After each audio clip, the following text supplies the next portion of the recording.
Parfois, on se sent un petit peu, à côté de ses pompes et parfois ça devient très, très compliqué et on s'aperçoit qu'on passe à côté de nos valeurs essentielles, à côté de qui l'on est vraiment. Et c'est ce que nous allons voir aujourd'hui avec l'invité du jour. Nous allons parler défis et reconnexion de soi. Ne bougez pas, c'est tout de suite après ça.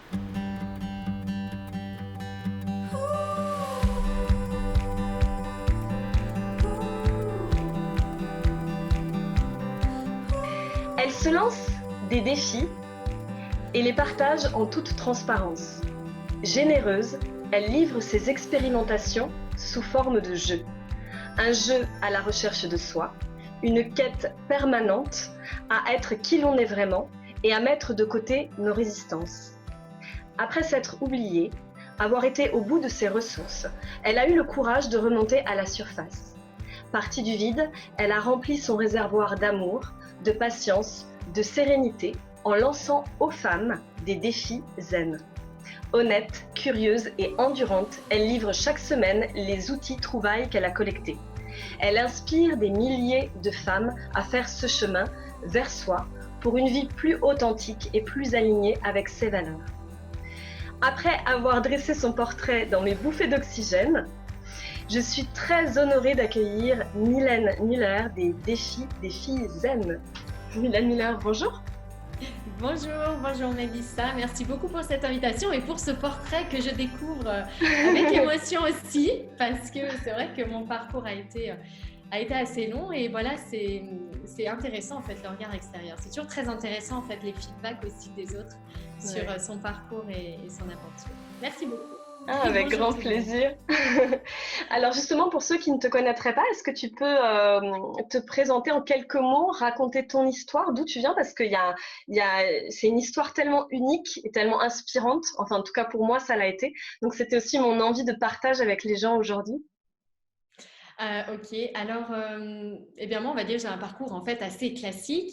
J'ai suivi une voie professionnelle dictée, on va dire, un petit peu par ma famille, donc la fonction publique. J'étais une personne très angoissée depuis mon enfance, quand même, pour reprendre un petit peu par là, parce que c'est vrai que ça fait vraiment partie de mon histoire. Cette première épreuve de vie, on va dire, qui m'a marquée, donc c'est vraiment moi les crises d'angoisse. Le manque de confiance, la peur de plein de choses, des relations sociales toujours très difficiles, empreintes de complexes d'infériorité, de peur, de jalousie, d'envie, enfin bref, quelque chose de vraiment très simple à gérer. Voilà, donc le tout avec un manque absolu d'outils dans mon environnement. Donc voilà, ce cocktail un petit peu difficile, quoi. Donc beaucoup de hauts et de bas. Et donc une voie professionnelle choisie en suivant un petit peu la voie tracée voilà, par maman, par sa famille, donc fonction publique, finances publiques exactement. Et j'ai suivi donc ce parcours-là pendant 14 ans quand même dans l'administration. Et puis, tu l'évoquais, à un moment donné, j'ai eu un problème de santé. Alors bon, il n'est pas arrivé, il n'est pas tombé comme ça. C'est un petit peu pour faire court. Mais vraiment, j'ai eu des insatisfactions toute ma vie et des envies d'autre chose, quoi. Voilà, envie de vivre autre chose, impression de passer à côté de l'essentiel. Et puis, cette petite, donc une petite voix qui me soufflait que quelque chose d'autre était possible, que c'était pas possible de m'ennuyer comme ça, d'attendre le vendredi soir, d'avoir la boule au ventre le lundi matin, etc. Et puis d'un autre côté, j'avais vraiment ce conditionnement et ces croyances que la vie, en fait, c'est comme ça, qu'on ne peut pas vraiment espérer mieux, que j'étais une éternelle insatisfaite. Hein. Ça, c'est un message que les personnes que j'accompagne me disent souvent parce qu'elles l'entendent elles aussi. Hein. De toute façon, tu ne seras jamais contente, tu as tout pour être heureuse. Donc voilà, pendant longtemps, j'ai eu tout pour être heureuse, mais sauf le bonheur en réalité, quoi. Hein. Donc voilà un petit peu ce cheminement-là. Et puis en 2015, février 2015 exactement, j'ai eu un problème de santé pendant ma deuxième grossesse et j'ai dû être alitée pendant 3 mois. Et vraiment alitée, hein, sans me lever du tout. Et ça a été voilà, une période de remise en question très très forte, de questionnement, de pause aussi, de recul. Hein, c'est-à-dire que là, j'ai eu le temps de ne faire que ça, me poser des questions sur moi, sur ma vie, et puis de prendre la décision de changer les choses Voilà, je me souviens m'être dit à ce moment-là, j'avais 33 ans, 34 ans, de m'être dit, même si je mets 33 ans à démêler tout ce que j'ai construit qui ne va pas, j'en aurai 66, je me suis dit, tant pis, ça en vaut la peine, quoi. Même pour 10 ou 15 ans de fin de vie, je me suis dit, ça en vaut la peine. Parce que là, je suis tellement insatisfaite tout le temps, je n'ai pas envie de continuer comme ça encore toutes ces années, quoi. Donc voilà, c'est là que j'ai décidé vraiment de changer les choses, de me lancer ce challenge, un défi par semaine, qui a ensuite débouché sur une belle aventure de coaching, de formation, de site internet aussi, hein, les défis des Zen, puisqu'au départ, c'était vraiment un outil de partage pour moi, et puis que c'est devenu vraiment un outil, on va dire, à grande échelle, avec beaucoup, beaucoup de visites, de lectures, de réactions, j'espère, de réactions de la part des personnes voilà, qui me lisent. Donc, cette très belle aventure qui est née de cette insatisfaction, de cette cocotte minute qui, à un moment donné, a débordé, et encore une fois, de ce signe de mon corps, hein, parce que moi, je n'écoutais pas vraiment, finalement, les choses. Et c'est bien souvent le cas, hein, c'est qu'on attend un stop officiel et inévitable pour réagir et faire quelque chose. Donc, je n'ai pas dérogé à la règle, hein, je n'ai pas eu un éclair de sagesse, j'ai juste eu un problème de santé, quoi, qui m'a cloué sur mon canapé, et puis qui m'a totalement bousculée et entraîné cette grande remise en question. Voilà, donc pour juste ce petit parcours rapide, mais somme toute banal en réalité, et puis en même temps unique, voilà, parce que c'est mon histoire, et je pense que beaucoup peut-être ont traversé des choses assez similaires. Mais ce que j'aime beaucoup dans ce que tu dis, c'est qu'il y a autant le corps, mais quand tu racontes ton histoire, tu parles aussi de cette petite voix qu'à un moment donné, tu as écouté quand même, qui était là. Donc, j'ai envie de dire, oui, il y a le corps, mais il y a aussi, à un moment donné, de redonner confiance à cette petite voix, et de se dire, cette petite voix, elle est en train quand même de me dire quelque chose, c'est peut-être important que je l'écoute. Parce que finalement, il y a le corps, mais il y a aussi cette petite voix à l'intérieur de toi. Est-ce que ça... Oui, bien sûr. Et puis, oui, c'est vrai, mais cette petite voix, j'avais beau l'entendre, elle ne me suffisait pas à réagir. Il a quand même fallu attendre ce déclic du corps. Mais c'est vrai qu'une fois qu'on a pris cette habitude d'écoute de soi, cette petite voix, on l'entend beaucoup plus. Ces vibrations aussi. Alors moi, aujourd'hui, je parle de vibrations parce que j'ai pris l'habitude de ressentir et d'écouter ça. À cette époque, là, je me suis un peu replongée dans cette époque. J'avais cette petite voix qui me disait ça. J'avais surtout énormément de croyances et de conditionnements qui me disaient non, non, non, surtout pas. Ne change pas, c'est déjà bien, tu as un travail. Tu vois, donc sois heureuse, bonnes conditions, voilà, c'est vraiment bien. Tu as tout pour être heureuse, stop, quoi. Voilà, la conversation s'arrête là. Puis bon, il y avait quand même cette petite voix, mais cette petite voix, je l'entendais, mais comme si ce n'était pas assez pour réagir, quoi. Parce qu'il y avait ces croyances et ces conditionnements qui étaient très présents, et je n'étais pas vraiment convaincue qu'elle avait raison, en fait, cette petite voix. Ce n'était pas une petite voix, voilà, d'éternelle insatisfaite qui allait me mener, me perdre, en fait, encore plus, quoi. Donc, je n'étais pas assez convaincue de ça pour la suivre. Aujourd'hui, c'est sûr que je lui accorde beaucoup plus d'importance, mais voilà, encore une fois, j'ai pas eu cette sagesse, en fait, vraiment de l'écouter. Je l'entendais, on va dire, sans l'écouter, quoi. Voilà. Ça a été une première leçon qui fait que maintenant, tu es beaucoup plus à l'écoute de ça, de ces vibrations-là. Oui, aujourd'hui, voilà, j'écoute beaucoup plus effectivement cette petite voix, les messages corporels également, les émotions, comprendre aussi ce qu'une émotion veut dire. Donc, être à l'écoute de soi, c'est vraiment prendre ce recul. Donc, ne pas réagir à ce qui se passe, mais choisir ses réponses, en fait. C'est se connecter à cette distance qui existe entre ce qui se passe et moi. Qu'est-ce que je veux faire de ça? Comment est-ce que je réagis à ça? Qu'est-ce que je choisis même de ressentir? Puisqu'on peut choisir de ressentir les choses. Donc, vraiment se connecter à cette distance, à cet espace-là. Et donc, toutes ces dimensions, voilà, de notre être, ses pensées, mais également l'émotion, l'énergie, le corps.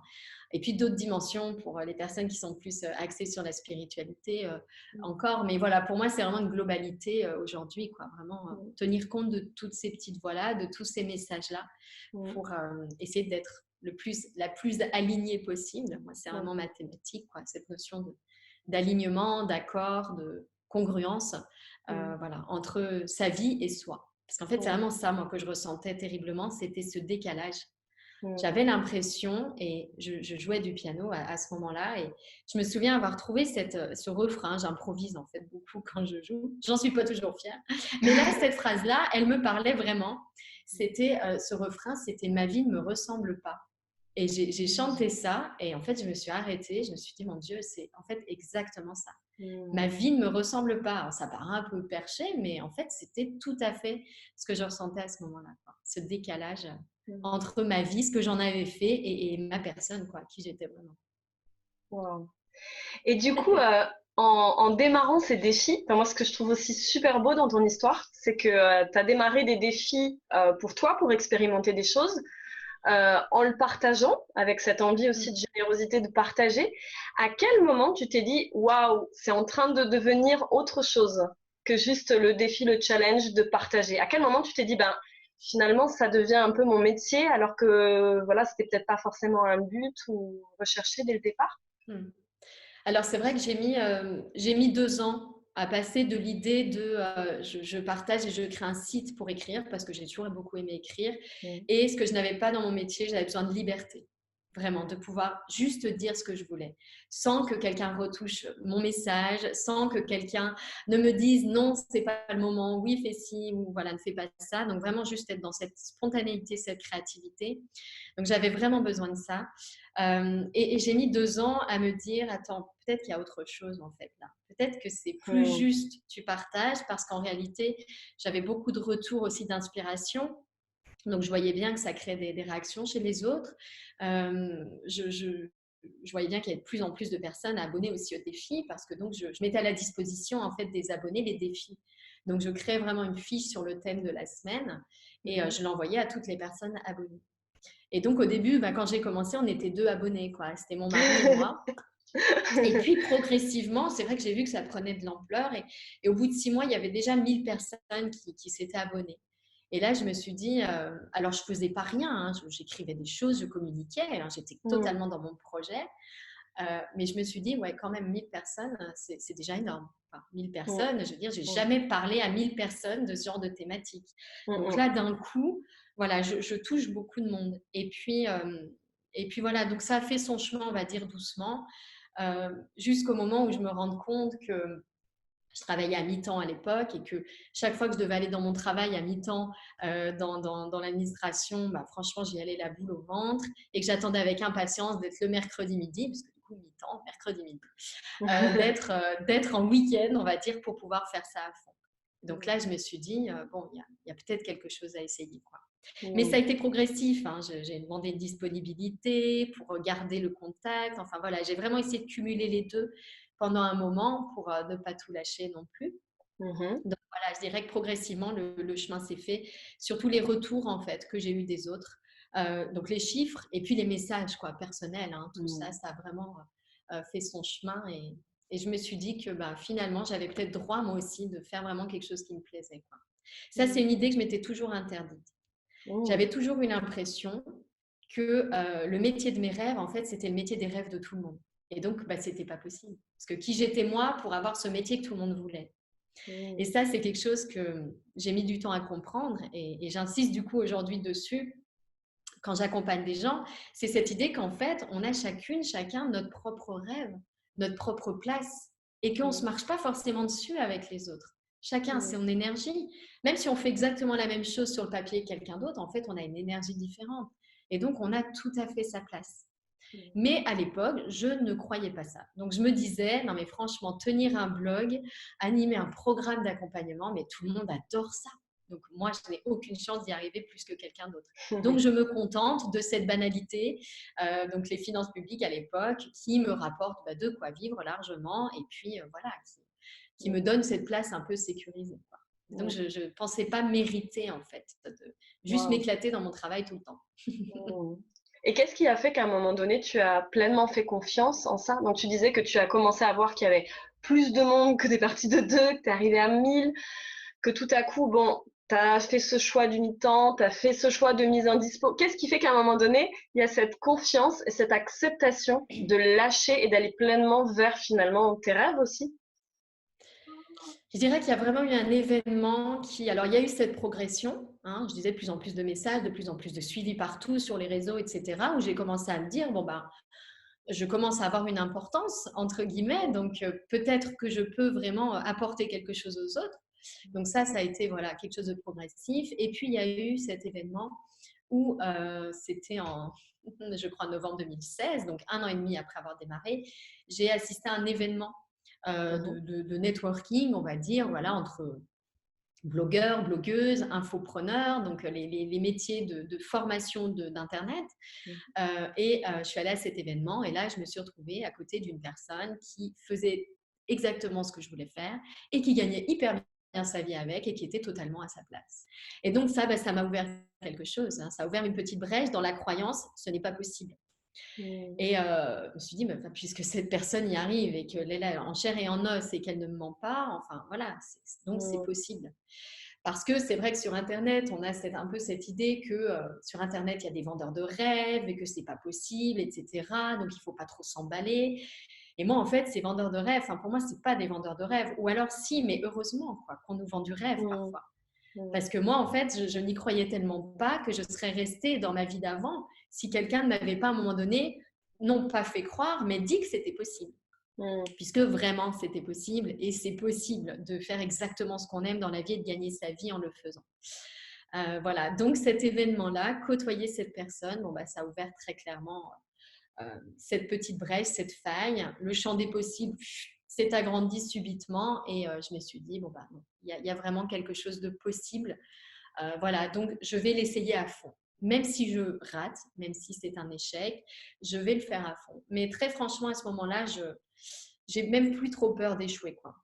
Je Mhm. pense vraiment que je vais réussir, mais en galérant un peu. C'est-à-dire qu'au début, je me dis, bon, ok, c'est possible. Lui gagne très bien sa vie, peut-être qu'il a de la chance. Donc moi, je pense que je peux quand même me gagner un petit salaire, on va dire, qui va remplacer mon mi-temps. Enfin, vraiment, je pars un peu Ouais. petit, mais je crois que c'est aussi une progression dans les croyances à avoir, hein. Donc, Mhm. je pars pas en me disant, je vais être millionnaire d'Internet, je vais remplir des salles de spectacle pour être coach. Mais juste, je me dis, voilà, si je gagne un tout petit quelque chose qui me permet, tu vois, alimentaire, quoi, de Mhm. survivre, mais en faisant ce que j'aime, déjà là, je serais contente, quoi. J'aurais l'impression d'avoir réussi. Donc Ouais. voilà, aller au contact des personnes qui ont accompli ce qu'on a Ouais. accompli, on le dit souvent, hein, Mhm. cette importance de l'environnement, la modélisation en PNL, Ouais. l'idée de s'entourer positivement parce qu'on est la moyenne des 5 personnes qu'on côtoie le plus. Voilà. C'est quelque chose qu'on entend souvent, mais voilà, il faut vraiment faire l'expérience Ouais. en réalité pour réaliser ce que ça peut changer quoi, dans son parcours. Mm. Du coup, est-ce que c'est que t'encouragerais les personnes qui ont un rêve à un moment donné d'aller vraiment au contact, d'oser aller rencontrer les personnes qui l'ont déjà réalisé pour, comme pour avoir des preuves, en fait, ce serait ça? Mais oui, des preuves et puis en fait changer ces croyances limitantes Mm. qu'on a, celles que c'est pas possible de vivre de sa passion.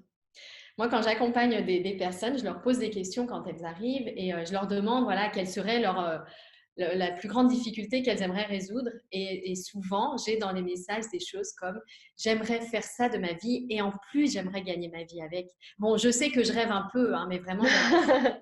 Voilà, tu Ok. vois, on s'excuse presque d'avoir ce rêve et cette envie, quoi. Non, mais Ouais. j'exagère. Qui suis-je? Tu connais Ouais. cette phrase de Ouais. Marianne Williamson qui suis-je pour oser, en fait, Ouais. briller, tu vois, faire ce que Ouais. j'aime et être lumineuse, etc. Ouais. On a vraiment besoin d'un… Enfin, moi, j'ai eu besoin de ce cheminement, en tout cas, pour y Ouais. arriver.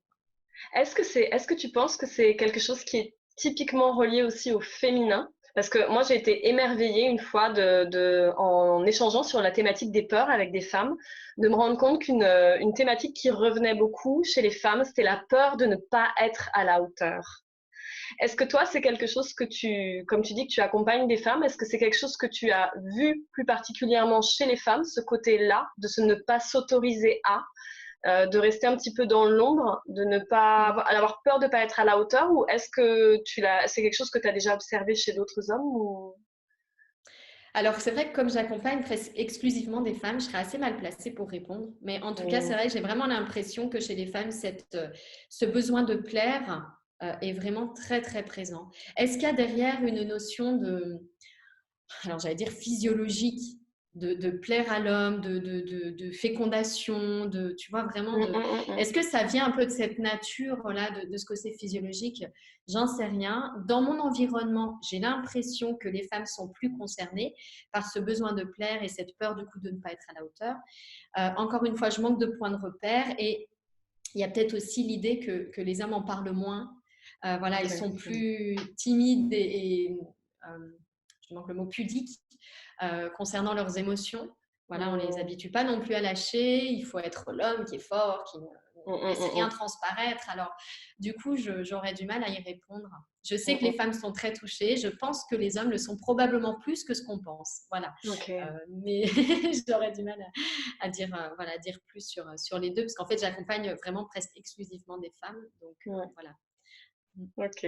Bon. Et petite question aussi, est-ce que des fois tu as eu envie d'abandonner, de lâcher, de tout arrêter? Ah non, franchement, jamais. Jamais. Non, non, jamais. Alors même si parfois ça a été très difficile parce que c'est vrai que surtout dans la phase de traversée du désert, hein, quand on crée son Mm, activité comme ça, le plus difficile, c'est c'est de passer de 0 à 1000 en fait. C'est pas de passer de 1000 à mm, 10 000 quoi. C'est mm, vraiment cette traversée-là quelque part, pour reprendre une image quoi. Mais c'est ces commencements où on donne tout et on n'a pas encore forcément les retours parce que on se fait connaître, etc. mhm, Il y a eu des moments très durs parce que donc j'ai accouché à ce moment-là. Donc je lançais mon activité. J'ai eu ma petite fille, donc mon deuxième enfant, qui est arrivé un mois après. Donc il y a eu vraiment des périodes où je me réveillais 4 fois la nuit et je me souviens, alors je l'allaitais la nuit et je prenais des notes en même temps parce que j'avais des idées, etc. Donc les nuits étaient très courtes, les journées très denses. Voilà, mais il y avait quand même cette belle énergie mm, quelque part dont on parlait d'ailleurs en mm, off avant l'interview, quoi, cet enthousiasme où tu sens que ce que tu fais, en fait, tu es aligné. Et comme tu es aligné, en fait, tu recrées de l'énergie quelque part à le faire. mm. Tu vois. Alors, bien sûr, il y a aussi le corps qui a besoin de se reposer, il ne faut pas Ouais. l'ignorer. Mais il y a quand même des heures de sommeil qui sont plus récupératrices que d'autres et des activités plus consommatrices d'énergie que d'autres. Et moi, vraiment, j'avais le sentiment en fait, de me ressourcer dès que j'étais sur mon site, que j'animais une œuvre, que j'écrivais un article, que je relevais un défi, que je tournais mon bilan en vidéo, que j'animais aussi une interview, que ce genre de choses, en fait, ça me ressourçait quoi, tellement. Mm, Ça me donnait vraiment le sentiment ouais, d'être connectée un peu à ce feu sacré. Et en fait, du coup, c'était ouais, comme de l'énergie vitale en plus. Donc, certes, les mm. nuits étaient courtes, les journées très chargées, très, très rythmées, etc. Mais il y avait tellement de belle énergie qu'en réalité, jamais je me suis dit, je vais arrêter ça et puis je vais Mm. retourner à ce que je faisais avant. Wow.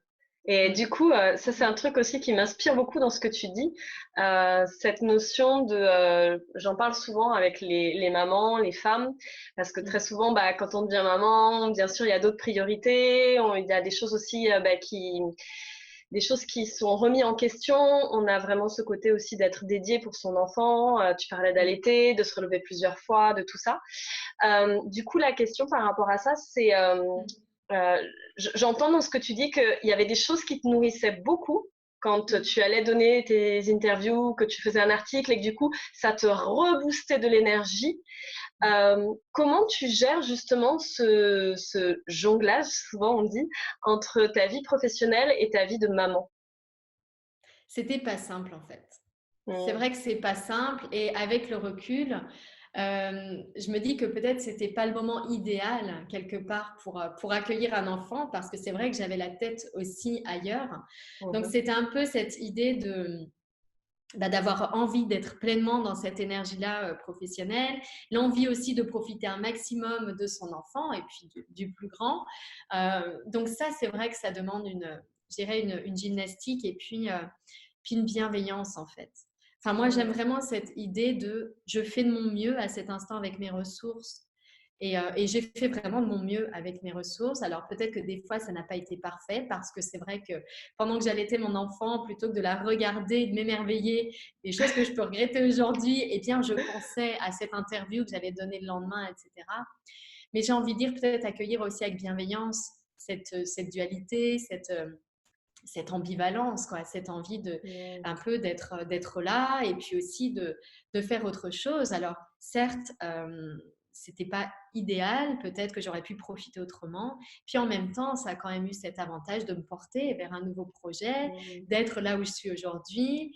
Et puis, je pense d'ouvrir aussi la voie pour mes enfants. Et ça, c'est vraiment quelque chose que j'essaie de leur communiquer. L'idée que c'est possible, quoi. Vraiment qu'ils visent la vie de leur rêve, que c'est pas un gros mot, quoi, la vie de ses rêves. Que c'est vraiment Excellent. quelque chose, tu vois, une chose à laquelle ils ont droit. Et pour moi, c'est très important aussi. Donc, peut-être que ce n'était pas parfait. Mmh. Il y a des choses peut-être que je regrette, que j'aurais aimé faire autrement, mais ça Mmh. faisait partie de ce cheminement et ça m'a aussi permis, je pense, d'en arriver là. Mmh. Donc voilà, j'ai envie de dire faire de son mieux avec ses ressources et puis se considérer avec bienveillance, quoi. On essaie de faire Mmh. beaucoup de choses et on essaie de faire de notre mieux dans tous les domaines. Mmh. Voilà, donc je trouve aussi se féliciter un petit peu pour tout ça et pourquoi pas le communiquer aussi. Moi, c'est une Mmh. habitude que j'ai prise quand parfois je culpabilisais. En fait, j'en parlais à mon bébé. Alors, peut-être qu'elle avait 2 mois et que ça ne lui parlait pas beaucoup, mais je lui disais en fait. Je lui Ouais. disais, je t'aime énormément et c'est très joli. Je vais juste là prendre des notes, je fais autre chose, mais voilà, continue. Enfin, de garder quand même ce contact. Et puis, je pense qu'en mettant des mots aussi sur cette ambivalence, cette envie parfois d'être ailleurs, ben, on se reconnecte aussi au Mmh. présent. Donc, voilà, ça a été ma façon à moi de le vivre. Pas Mmh. parfait, hein, mais en faisant de mon mieux avec mes ressources, quoi, on va dire. Mmh. Ah, j'aime beaucoup. J'aime beaucoup cette notion de bienveillance dont tu parles, d'être bienveillante Mm. aussi envers soi, parce que voilà, on fait du mieux qu'on peut. Et moi, je trouve que c'est vrai que les femmes d'aujourd'hui, par rapport à ce que les femmes pouvaient être aussi avant, il y a une évolution aussi dans les rôles, dans ce qui nous est demandé, dans ce qu'on veut Mm. accomplir, et qu'on essaie d'être tellement sur tous les fronts que Mm. parfois, oui, on peut avoir cette dureté aussi avec soi-même, qu'on n'en fait pas assez, que c'est pas assez, on aurait dû et tout.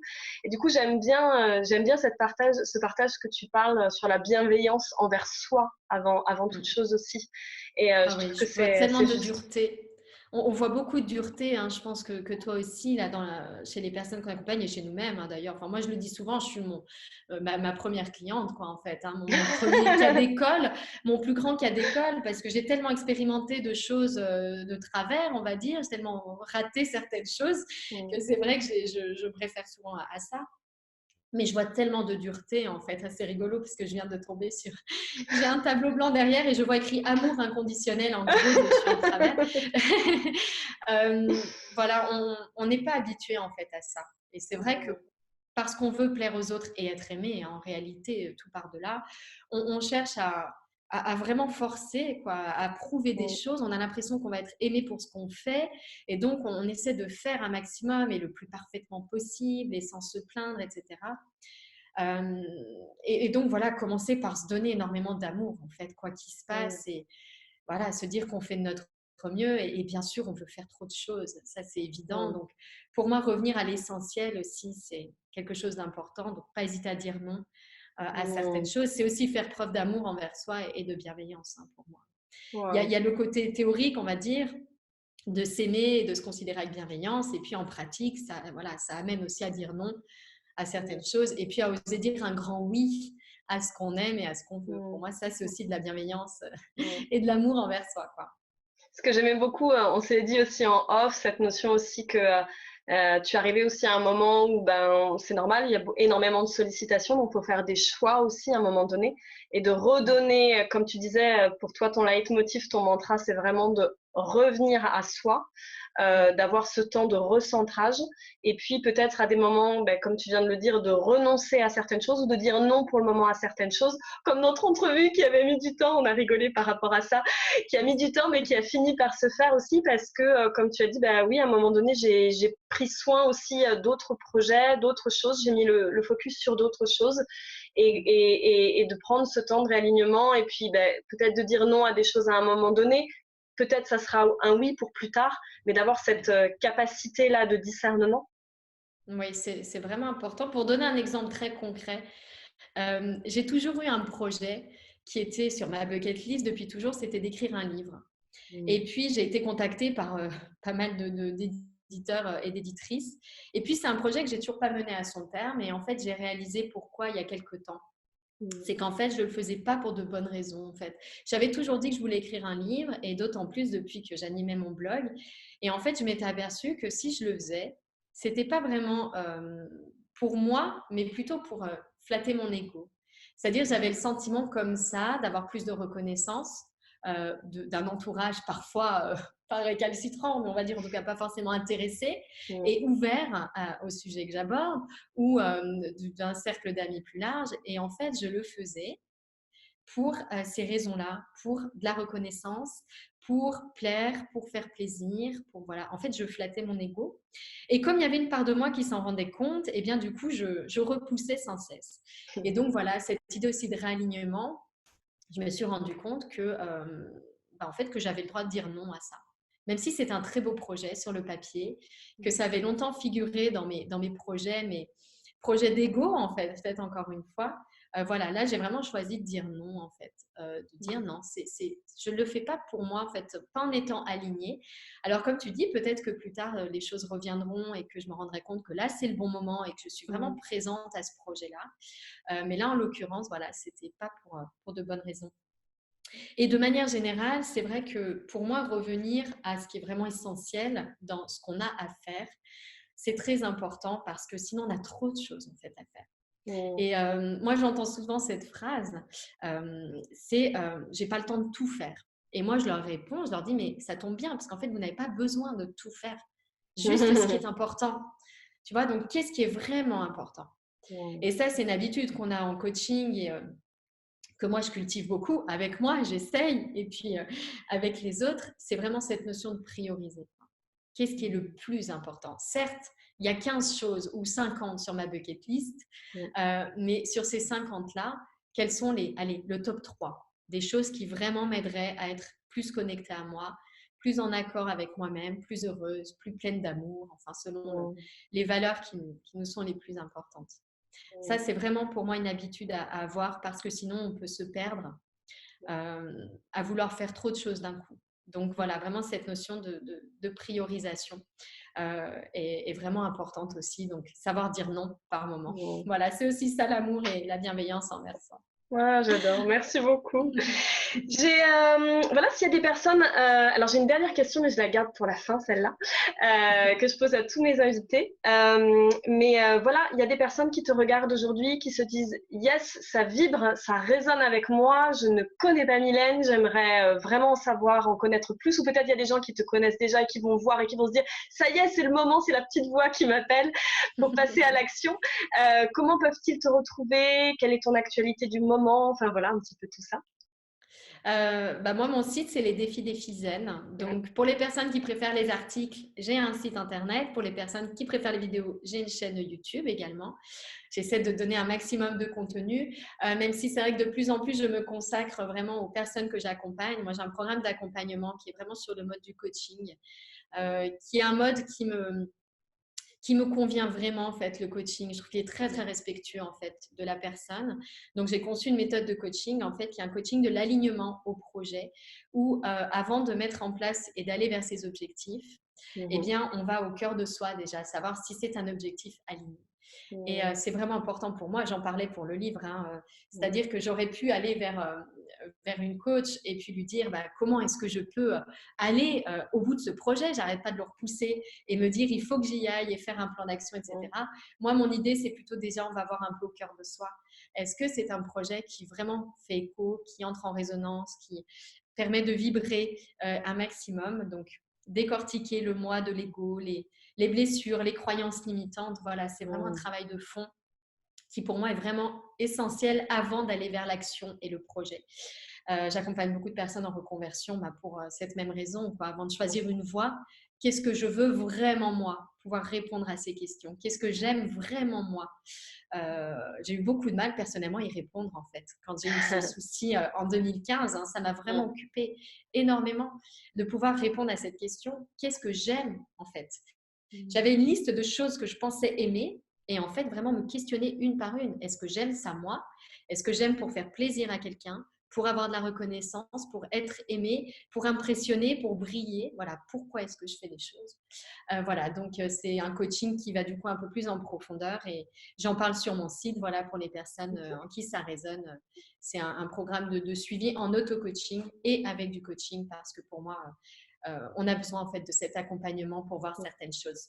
Ouais, Enfin, super. personnellement, je l'ai expérimenté comme ça et pour moi, ça a été vraiment un déclencheur, le regard extérieur aussi, en parallèle de l'introspection. Donc, j'invite vraiment les gens en fait à essayer de faire les deux. Pas rester seul s'ils sentent qu'ils tournent en rond, mais essayer de trouver une bonne personne qui résonne. Encore une fois, on parle de vibration un petit peu, donc de petites voix, donc d'écouter un petit peu ces messages-là, mais pour pas rester seul, on va dire, trop longtemps avec une problématique qui nous limite, quoi, qui nous freine. Super. Bon, on mettra de toute façon dans les commentaires, je mettrai tous les liens pour aller vers ton site. Petite dernière question que j'aime bien poser à mes invités. Mon entreprise s'appelle Rêve, Crée et Transmet. Lequel de ces 3 mots te touche le plus et pourquoi? Et il y a des personnes qui m'ont dit les 3, donc c'est OK aussi. Pour toi, lequel de ces mots résonne le plus? Moi, je dirais rêve en premier. Je pense que c'est là qu'on se limite le plus. Et je le dis souvent, avant le comment, il faut vraiment penser au pourquoi. Pourquoi on fait les choses en réalité. Donc, je dirais avant de créer, rêver déjà. Rêver ce qu'on veut, visualiser l'idéal, le meilleur pour soi, quoi. Et oser rêver, en fait. Rien qu'oser rêver, parce que bien souvent, on n'ose même pas. On se dit, comme on disait tout à l'heure, quoi, non mais vivre de ma passion, non mais qui suis-je, quoi, pour oser penser un truc pareil. Donc, je dirais que rêver, ouais, c'est pour moi le mot qui… Enfin, c'est le premier, en fait, Oui. dans la liste. Et c'est pour ça que tu l'as mis dans cet ordre-là. Ouais. Pour moi, c'est vraiment ce qui nous manque le plus, quoi. Déjà, d'oser rêver les choses. Waouh, merci beaucoup Mylène, merci pour Merci à m'avoir toi. accordé ce temps-là. J'espère que cette entrevue va vraiment vous inspirer aussi à passer à l'action, à aller vers vos rêves, ce qui est vraiment essentiel pour vous. N'hésitez pas à partager cette entrevue, à mettre des petits pouces en l'air. Peut-être qu'il y a quelqu'un de votre entourage qui est peut-être dans ce moment-là justement où le corps lâche, où il y a une petite voix qui l'appelle et peut-être que ça peut aussi l'inspirer. En tout cas, pour moi, c'est le but de ces entrevues, c'est de pouvoir inspirer le maximum de personnes. Donc n'hésitez pas. Je vous souhaite une excellente journée. Je vous dis à très bientôt et je terminerai toujours par ma petite phrase. N'oubliez pas de nourrir et de cultiver votre âme d'enfant. À bientôt.